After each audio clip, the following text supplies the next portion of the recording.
Terima kasih pemirsa Anda masih bersama kami. Kita sebelum berdiskusi Bang Elman, kita akan coba mendengarkan dulu bagaimana pandangan dari Komnas Perempuan.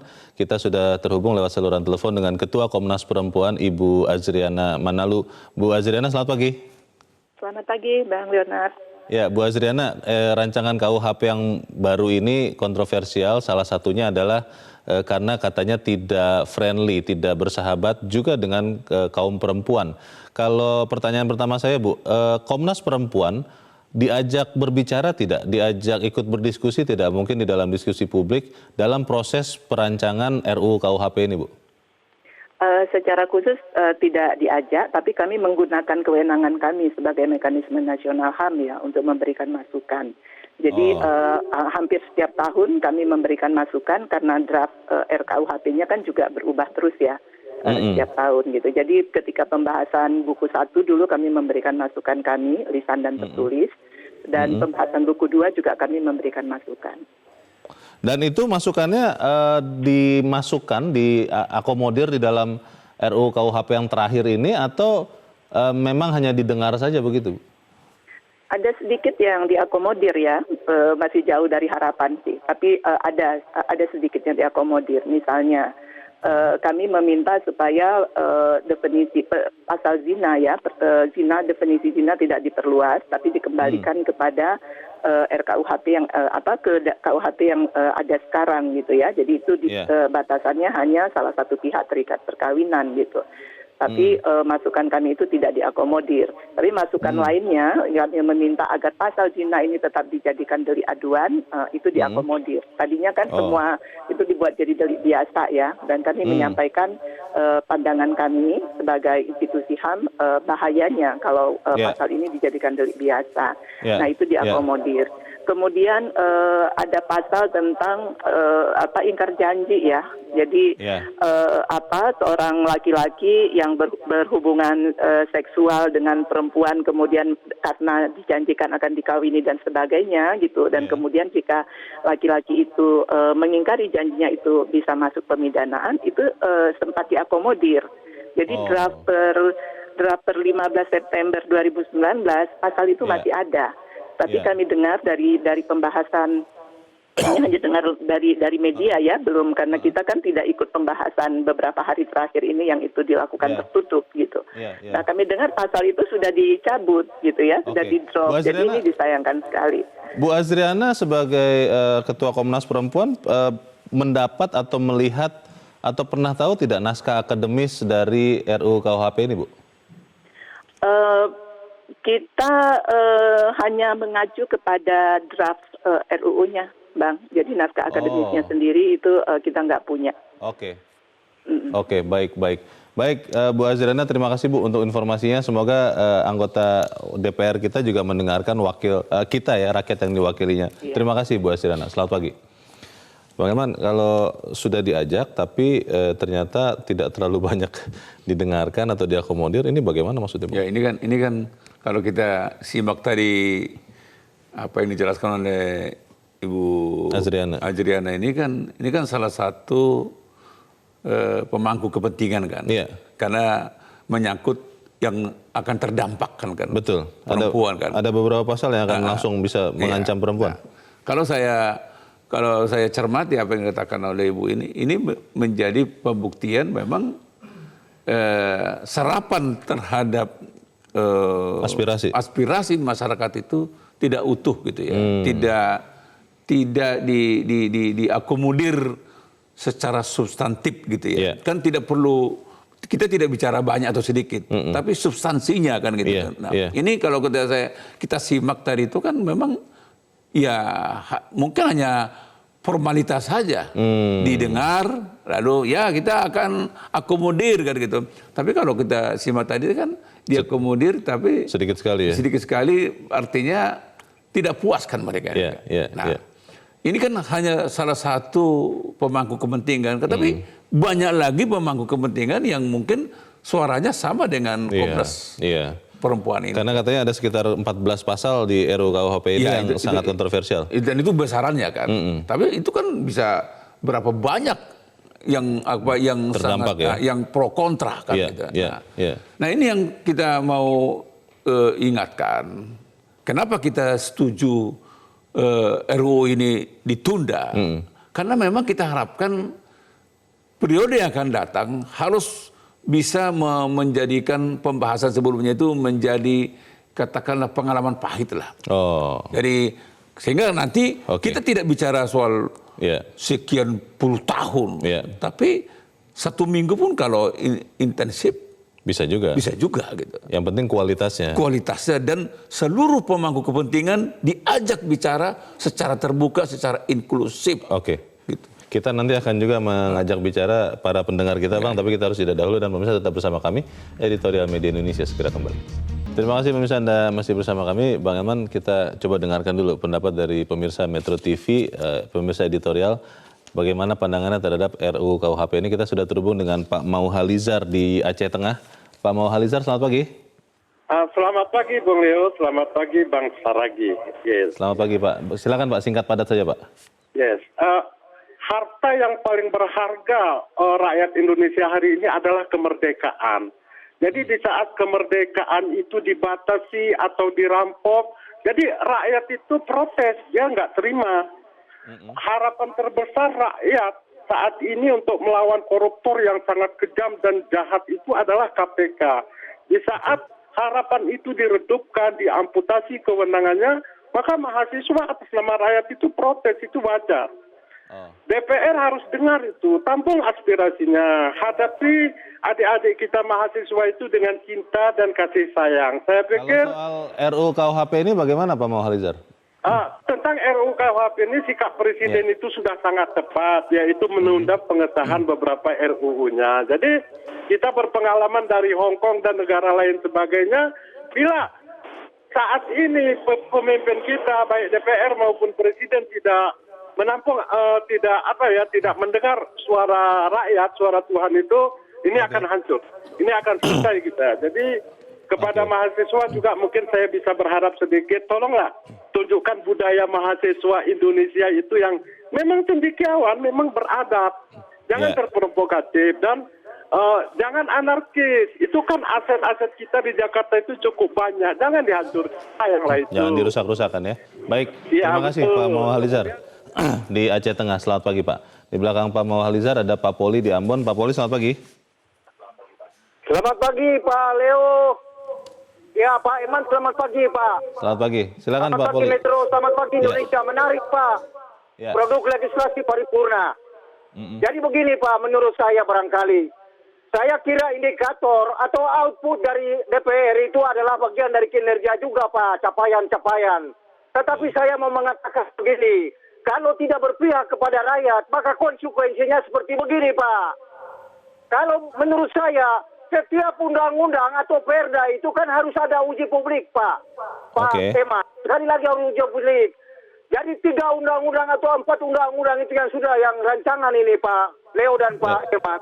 Saya kira ini harus ditunda dulu Pak. Karena begini, saya kira kalau undang-undang diterbitkan, ini akan meresahkan masyarakat Pak. Ada indikator menurut saya Pak. Jangan soal kuantitasnya Pak, tapi kualitasnya itu yang harus Dewan pikirkan. Paling tidak pakar-pakar hukum pidana itu harus hadir untuk membicarakan dulu Pak. Jangan langsung begitu. Demikian Pak komentar saya dari Ambon, Maluku. Baik, terima kasih Pak Poli di Ambon, Maluku. Sangat bersemangat Bang. Kita akan mendengarkan pemirsa Metro TV berikut dari Jakarta. Ada Bu Ong Meihua. Bu Ong, selamat pagi. Selamat pagi Bung Leo, Bung Elman, Saragi. Selamat pagi Bu. Bagaimana pendapat Bu Ong? Iya, saya seorang ibu rumah tangga. Saya tidak sekolah ya Bung Saragi. Tapi saya setia dengan Metro. Jadi begini, kenapa sih DPR itu terasa buru-buru dengan waktu yang sangat purna bakti ini? Selama ini RKUHP itu 40 tahun Bung Elman tidak disinggung. Nah, inilah akibat disahkan RUU KPK. Lalu sekarang akan disahkan lagi RKUHP. Alhamdulillah Pak Presiden belum mengesahkan. Inilah Bung Elman, mahasiswa kita, anak-anak kita, adik-adik kita bangkit. Apakah kita ini akan kembali ke 98. Iya. Iya. Lalu ekonomi kita kan akan hancur, Bung Leo. Semoga tidak seperti itu ya, Bohong ya. Ya. Jadi inilah DPR ini harus dengarkan Pak Presiden. Dengarkanlah Pak Presiden bagaimana rakyat, aspirasinya rakyat, dan RKUHP ini banyak merugikan wanita, Bung Elman. Bu Ong, kalau ada yang mengatakan begini, lebih baik RUU KUHP ini dibatalkan sama sekali, kita kembali KUHP yang sekarang. Atau opsi kedua, bagian-bagian dari pasal-pasal di RUU KUHP ini diubah, kemudian setelah sesuai dengan aspirasi rakyat itu baru diundangkan. Ibu memilih yang mana? Saya tetap memilih yang lama. Karena apa? Karena selama ini juga nggak ada apa-apa kok. Lalu sekarang kan itu kan Bung Leo banyak merugikan wanita, terutama RU kemasyarakatan. Lah kok orang penjara kok boleh cuti? Orang nggak bagaimana? Bu, tapi katanya kalau KUHP yang sekarang itu sudah ketinggalan zaman loh Bu, sudah 200 tahun lebih loh Bu. Oh iya, boleh mau direvisi mau apa, tetapi kan mendengarkanlah aspirasinya rakyat. Iya, jangan semaunya. Kenapa sih buru-buru apa ngejar setoran, Bung Elman? Tinggal waktu 2 minggu dan lagi yang menghadiri cuma 80 loh. Baik. Oke, terima kasih Metro. Terima kasih Bu Ong Mehwa di Jakarta. Selamat pagi. Di belakang Bu Ong ada Pak Nugroho di Jakarta. Pak Nugroho, selamat pagi Pak. Selamat pagi Bung Herman, selamat pagi Bung Leo.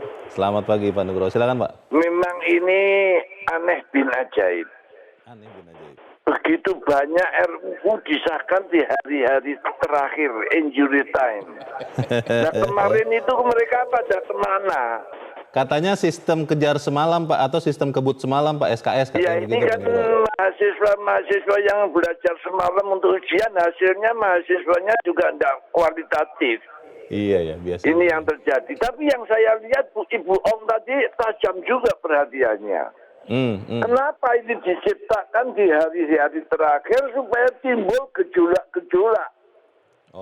Kalau RUU ini diputuskan hari-hari ini, besok apalagi menjelang pelantikan itu pasti timbul gejolak yang luar biasa. Ya. Kenapa? Karena tidak adil. Jadi ini adalah bom waktu sebenarnya.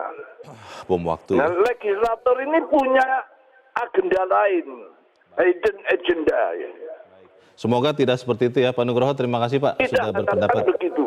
Baik, terima kasih Pak Nugroho dari Jakarta. Selamat pagi Pak. Apa iya Bang? Ini bom waktu Bang? Saya pun agak terkaget juga saya apa yang disampaikan Pak Nugroho ini kan. Ya sebetulnya aneh bin ajaib juga ya kan. Kenapa mepet sekali? Kenapa mepet? Kan situasi ini kan sebetulnya kan masih tarik menarik toh. Iya. Jadi Pilpres sudah berlalu tapi kan masih belum sembuh betul kan. Iya, suasana politik ini. Suasana politiknya kan masih apa? Kenapa RUU yang krusial seperti ini dipaksakan? Pertanyaannya, apakah DPR ini tidak punya rasa sensitivitas? Jadi ini yang pertanyaan besar buat saya kan. Karena kita ini kan harus menjaga rumah bangsa ini kan, rumah Indonesia ini. Kan. Nah, kita udah selesai Pilpres, sudah selesai Pileg. Kita sekarang menyongsong pelantikan DPR, MPR, DPD dan pelantikan Presiden, Wakil Presiden 20 Oktober. Mestinya kan kita harus menciptakan kondisi yang sangat kondusif kan gitu. Nah, tapi kok kita ini kok sepertinya nih, mohon maaf, sepertinya dipasang ranjau kan gitu. Tadi kalau bom waktu seperti yang dikatakan oleh Pak Nugroho tadi itu mestinya harus menjadi perhatian kita kan. Karena gini, saya surprise untung Presiden sensitif kan gitu. Kan. Maka RUU KUHP yang sangat penting ini, yang sangat kontroversial, yang sangat menimbulkan pro kontra ini, langsung Pak Presiden dan Presiden kita tunda gitu kan. Nah, kan mestinya yang di Senayan sana juga kan semua kan negarawan. Wakil rakyat. Kan ini akan berlaku buat kita semua, buat rakyat yang dia wakili. Seharusnya. Masa Masuk mereka tidak paham gitu loh. Jadi saya tidak bisa bayangkan sekiranya presiden tidak sensitif ya. Iya. Presiden udah oke, ketok palu gitu kan. Disahkan juga. Saya tidak bisa membayangkan apa yang terjadi hari ini kan gitu. Kalau kita lihat demo mahasiswa tadi malam, ini kan sebetulnya kan kita semualah sebetulnya yang mengundang ini kan. Baik, kita akan sampaikan nanti pesan terakhir kita di bagian berikut selepas jeda. Bang Elman dan pemirsa tetap bersama kami, Editorial Media Indonesia segera kembali. Terima kasih pemirsa, Anda masih bersama kami. Kita di bagian akhir dari diskusi kita pagi ini. Bang Elman, kalau melihat hal seperti sekarang ini, di dalam masa penundaan ini, apa yang sebaiknya harus dilakukan baik oleh pemerintah ataupun DPR juga, Bang? Ya, pertama kan harus ditunda dulu kan gitu. Kan. Saya nggak bisa bayangkan kalau tiba-tiba nanti, hari ini kan paripurna kan. Betul. Tiba-tiba DPR tidak setuju ditunda kan gitu kan. Oh, masuk lagi di situ? Ya, bisa aja kan. Kita kan nggak tahu kan. Ini kan baru permintaan sepihak kan. Oke. Presiden minta ditunda. Nah, nanti akan disampaikan pernyataan presiden ini di paripurna kan. Iya. Kalau DPR-nya tidak setuju ditunda, kan itu kan jadi soal besar kan. Oke. Tapi kalau saran saya, andai kata DPR tidak setuju ditunda, tetap aja pemerintah jangan ikut gitu kan. Nah, kalau pemerintah tidak ikut kan berarti kan tidak bisa dibahas undang-undang itu kan gitu. Oh iya, karena harus dibahas bersama-sama. Nah, Oke. Tetapi intinya mau kita sampaikan adalah apa yang terjadi ketika membahas rancangan undang-undang KUHP ini harus menjadi pelajaran yang paling berharga buat DPR ke depan. Iya. Artinya jangan sedikit-sedikit menyerahkan, ya udah kalau tidak setuju nanti kan diuji materi ke MK. Oh. Ini kan sebuah kemalasan kan. Benar. Karena malas untuk membahasnya secara terbuka. Iya.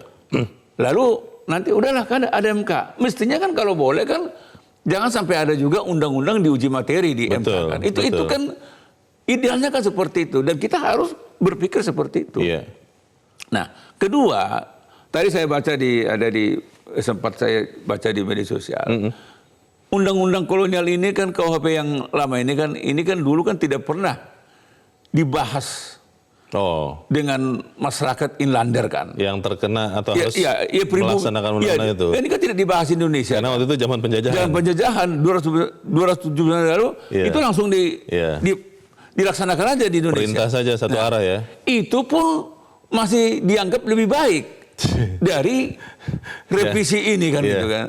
Nah, maksud saya harus kita membedakan kalau dulu tidak dibahas dengan inlander, dengan pribumi kaum terjajah, itu juga kita anggap bagus. Nah, mestinya undang-undang yang baru ini harus dibahas dengan masyarakat kita, masyarakat yang sudah merdeka ini harus lebih bagus. Harusnya lebih bagus karena sudah ada diskusi di situ. Tapi kan kalau kita lihat kan undang-undang lama ini kan tidak pernah ada demo sebesar ini kan. Iya. Loh ini yang ketika yang membahas ini semua orang-orang negarawan kok di demo gitu kan. Nah, berarti ada yang salah kan gitu kan. Nah, ini yang menurut saya harus dipahami oleh wakil-wakil kita yang ada di DPR. Cobalah berpikir negarawan.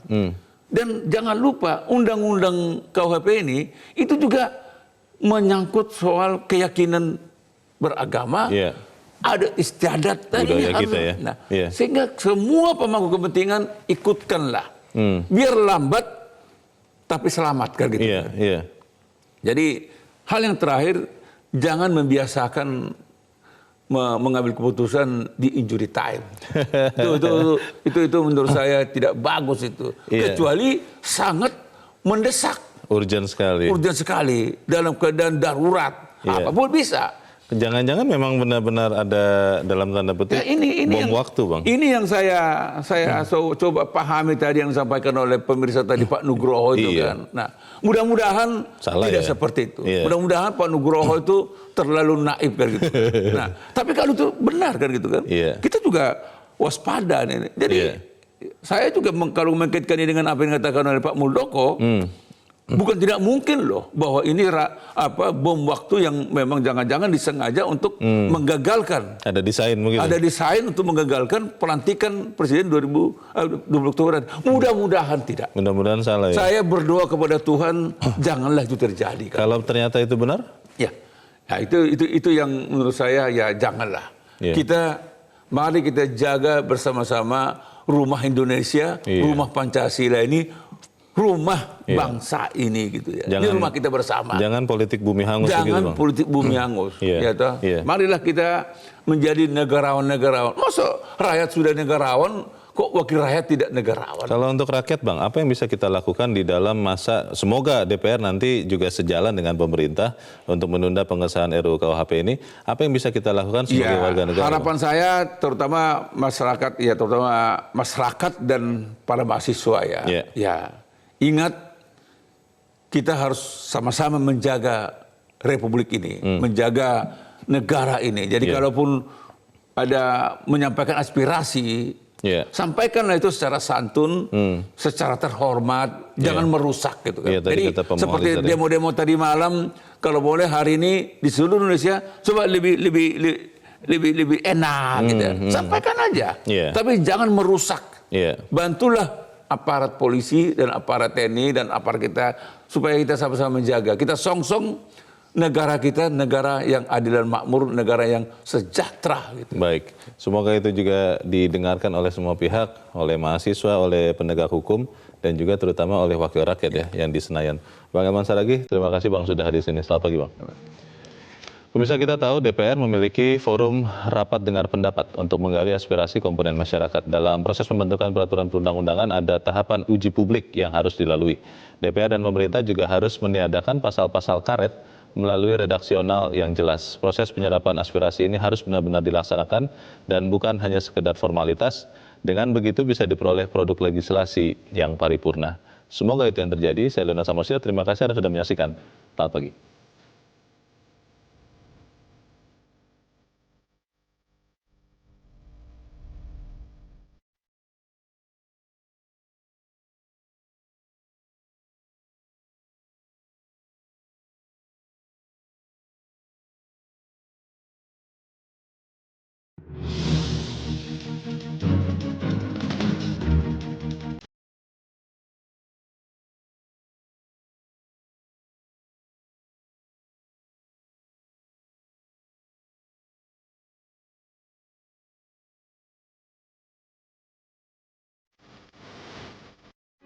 Metro TV, knowledge to elevate.